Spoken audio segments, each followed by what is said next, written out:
When it comes to decluttering, the scariest part isn't the clutter. It's facing the emotions that stop us from doing it. Fear plays a huge role in why so many of us struggle to let go. Fear of waste, fear of regret, or fear of losing memories can hold us hostage in our own homes. In today's episode, our Halloween special, we're exploring the scary truth behind why you can't let go. We'll break down the common fears, explain how they keep you stuck, and share practical strategies to face them more confidently. You're listening to the Declutter Hub podcast, bringing you tried and tested, no-nonsense tips and advice from the leading experts in decluttering and organising your home.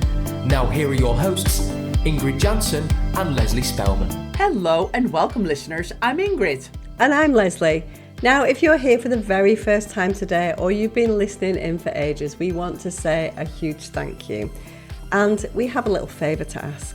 If you like what you hear, be sure to hit that follow or subscribe button, share us with your friends or leave us a review. It makes a huge difference to us. Well, hello listeners, it's Halloween today, so welcome to our Halloween special.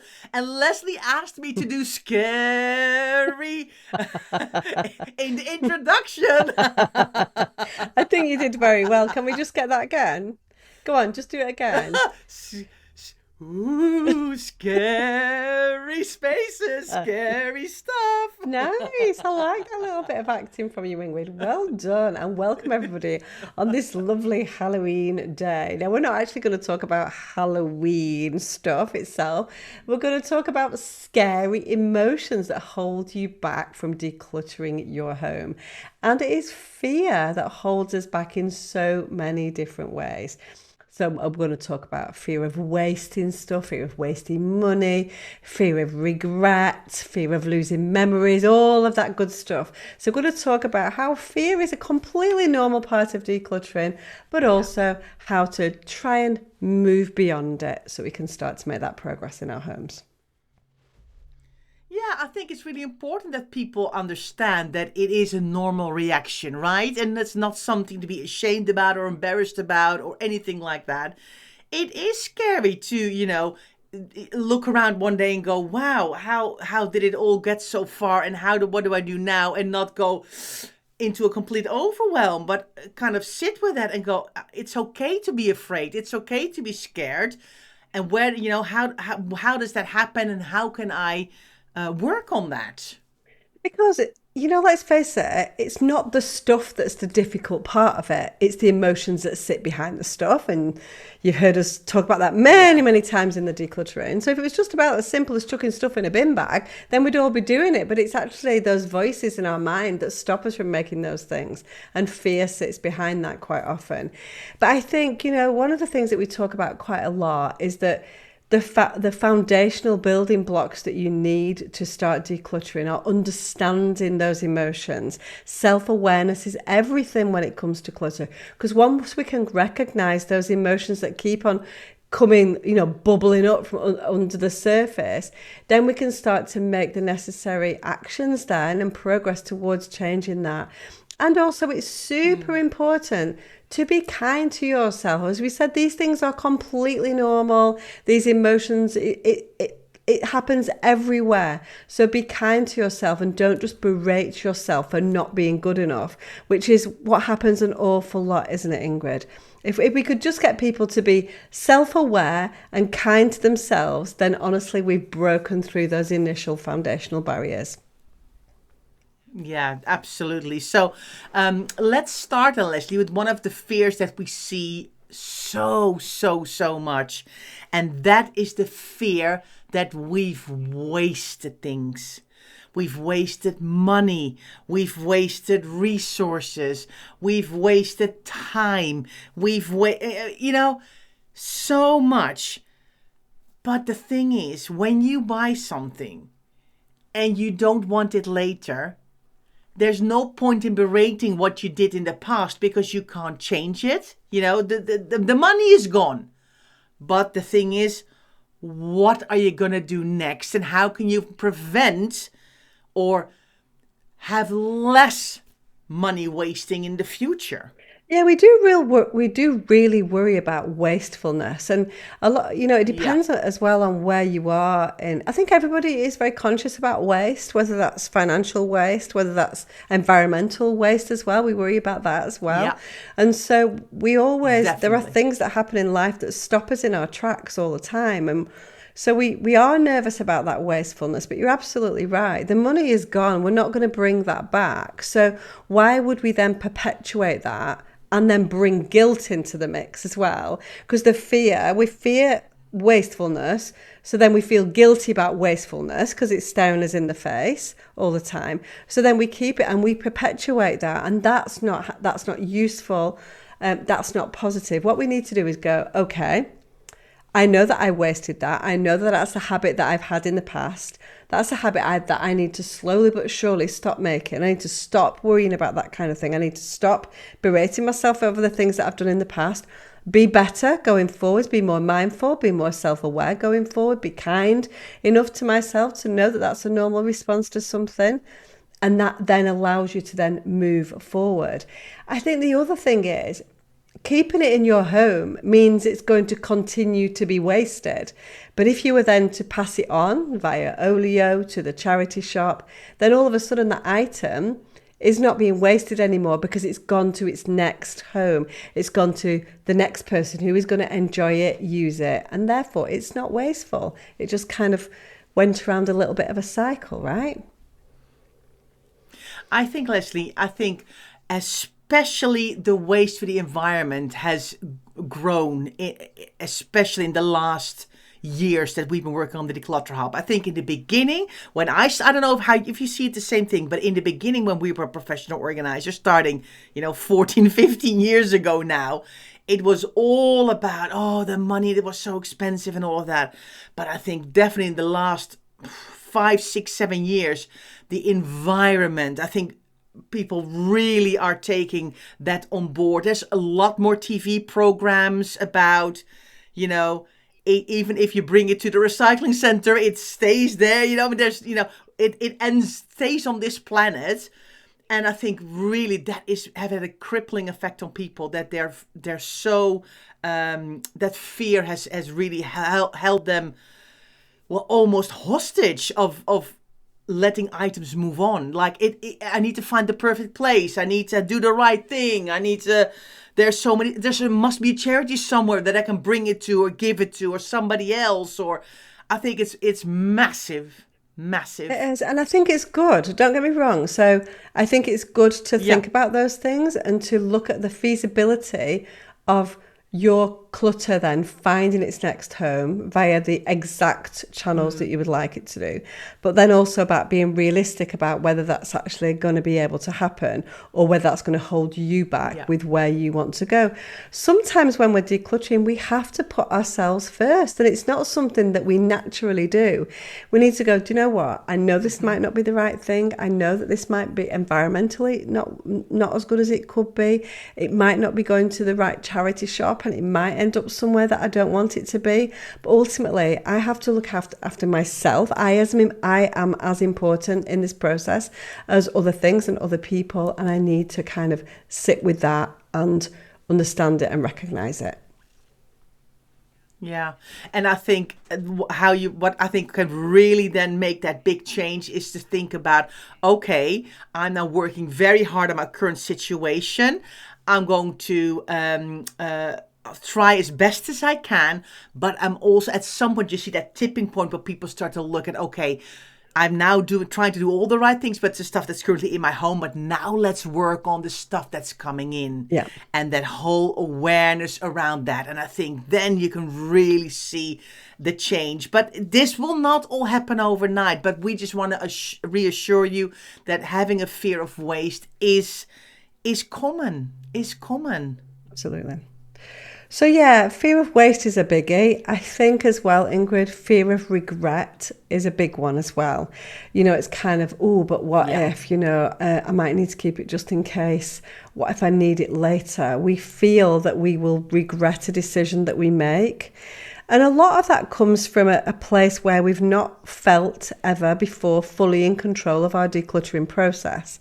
So we have maybe done things a little bit too speedily, or other people have got involved and made us make decisions that we were not ready for. We haven't had the right process, the right attitude. We weren't in the right place. And so we did make mistakes in the past. Some of it is, some of our kind of emotional response to a regretfulness is things that happened in our childhood, like people took things away from us and we regret no longer having those special things. 9 times out of 10, it will be absolutely sentimental items. It's not common or garden stuff, is it? It's sentimental items that we regret no longer having. And so I think we've got to also recognize that. And we've really got to put, we talked about before, putting ourselves first in this process. We have to put our current life at the forefront of this and not worry about the past and the future. We need to look at the present, don't we? And so many of us fall foul of that. We're always looking to the past, we're always looking towards the future, but might need it one day, or why didn't I have that thing from the past? What about now? Look at what you need in your home today. What's enhancing your life? What's giving you what you need?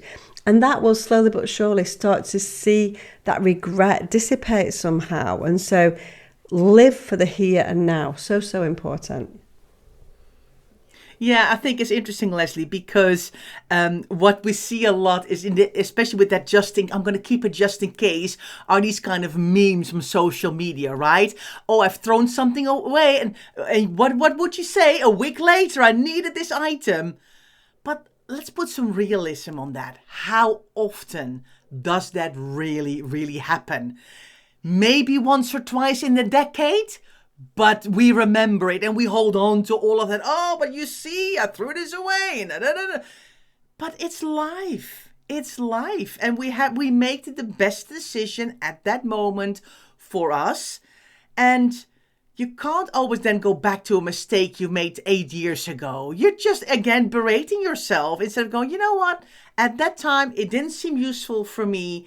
And honestly, Lesley and I are not like, just willy-nilly throw stuff away. Absolutely not.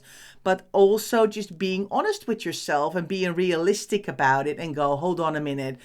But when has actually happened? Is this once in 10 years, or is this actually happening to me all the time? Because then you need to look at your decision making and what you're letting go. And are you maybe a bit like, I'm overwhelmed, just throwing stuff away? Yes, you're going to regret things. But if you take it slowly but surely and calmly and feel that you make the best decision at that moment for you with some thinking behind it, with some calmness behind it, it's completely different. So yes, fear of regret, absolutely normal, but you can put some boundaries around it and some fences around it in place to make as little mistakes as possible. But life is not perfect.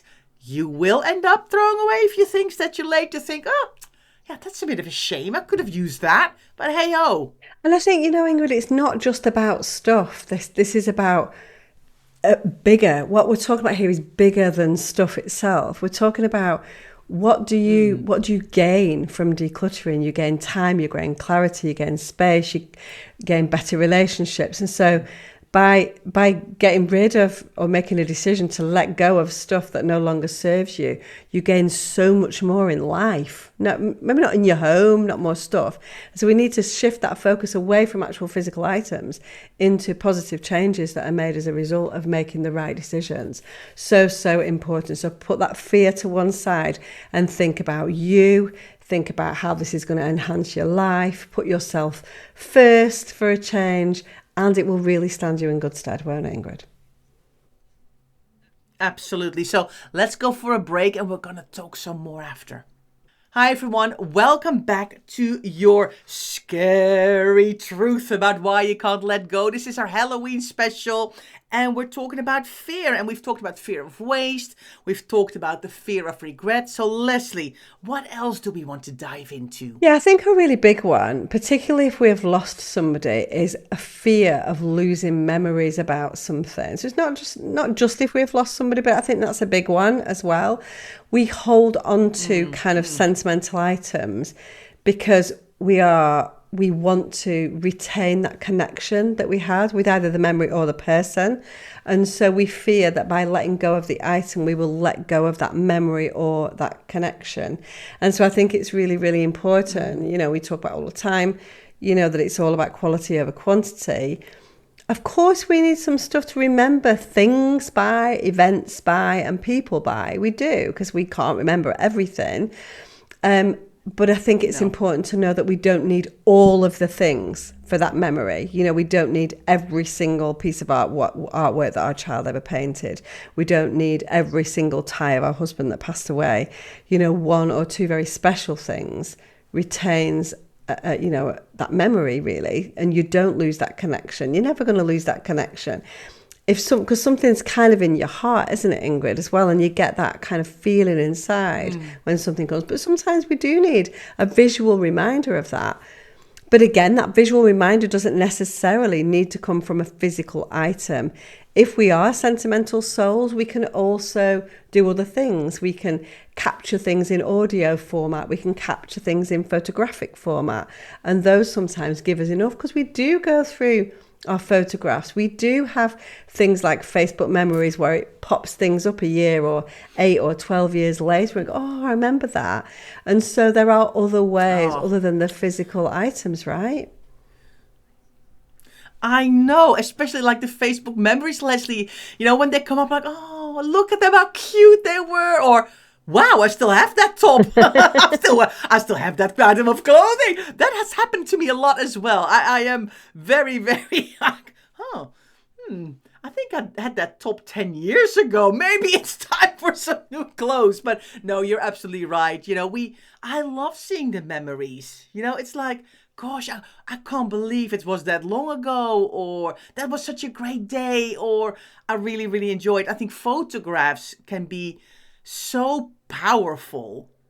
They're fantastic. They are fantastic. Even more than stuff, I think. Yeah, definitely. If I think about the excitement that I get from, and you get as well, from a Facebook memory from 15, 16 years ago, and sometimes I'm like, I can't believe Facebook was even that I was on Facebook 16 years ago. But anyway, that's another story.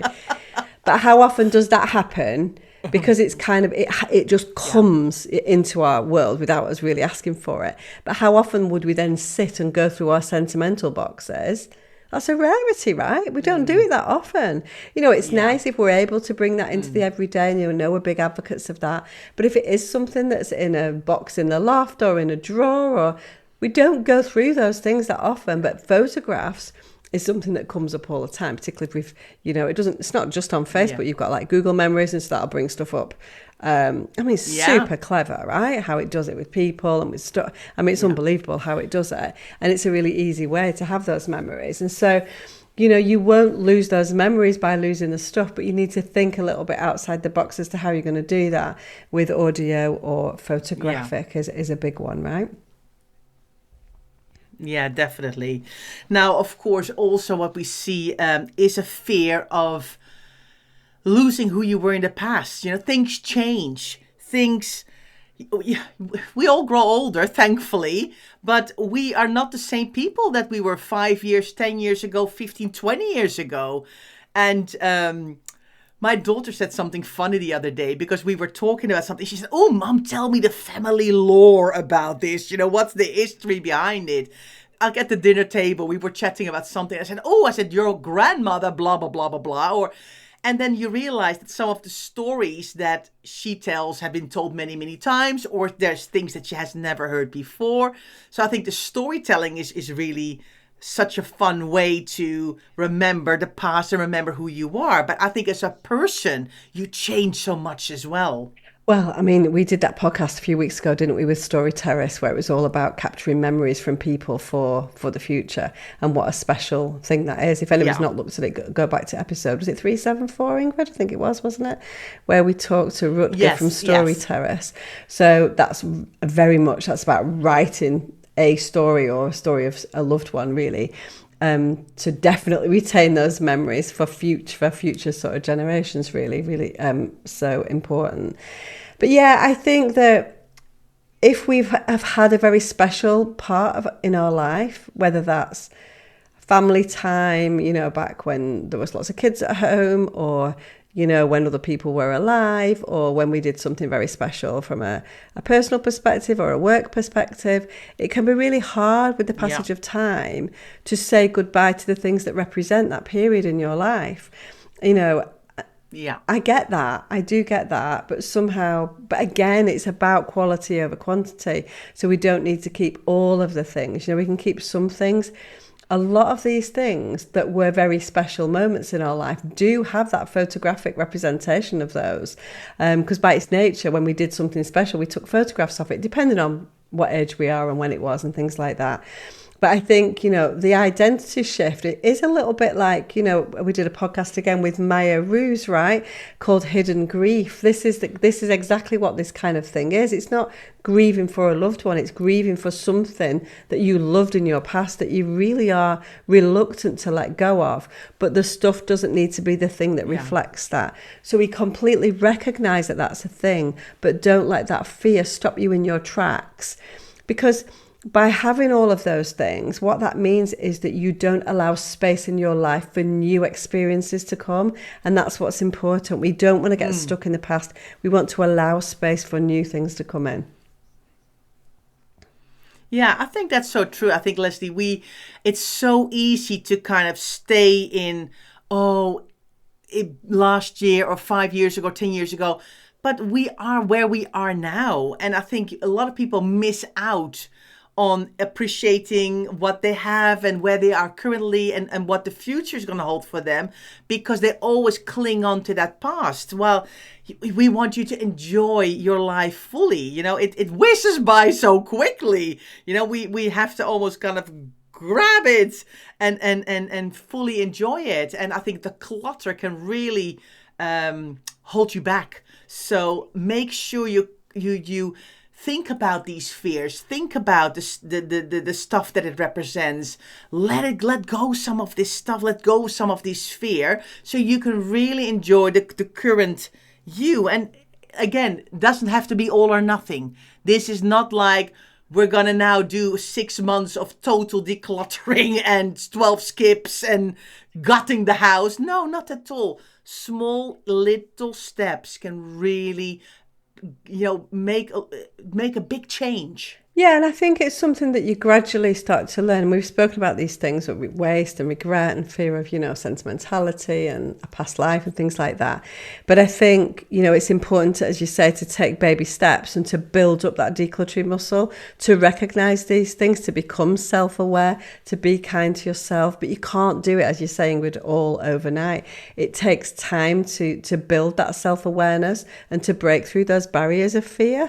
Like anything, we're fearful of anything. If we're fearful of heights, that wouldn't be something that would ever go away. We would have to battle through that and work on that as a fear, wouldn't we? So I think you're right. Take it slowly, take it one step at a time.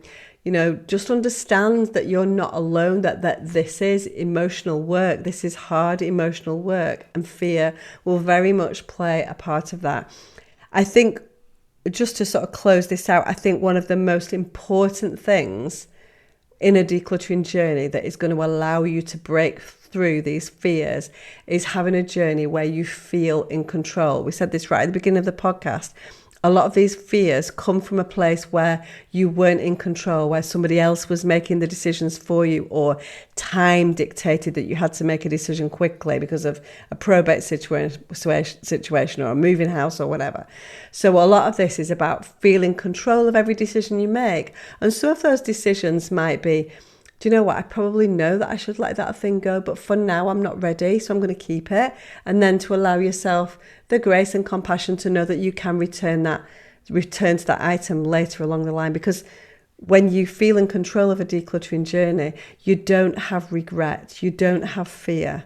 Because you made the decision for the right reasons, because you thought about that reason as you were doing it. So really, really important to know that you need to feel in control of every decision that you make on a decluttering journey. Absolutely wise words, Lesley. Thank you so much.